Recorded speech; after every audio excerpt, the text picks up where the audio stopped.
Dear Utang Serye, ako'y isang guro at empleyado ng gobyerno at single mom ako ng 3 anak.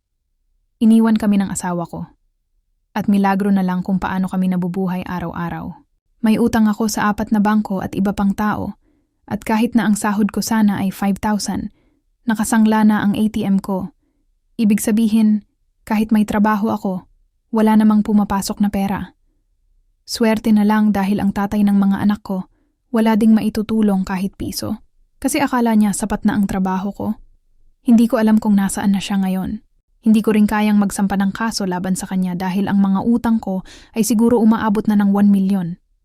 Bilang empleyado ng gobyerno, meron bang opisina na pwedeng lapitan para sa tulong?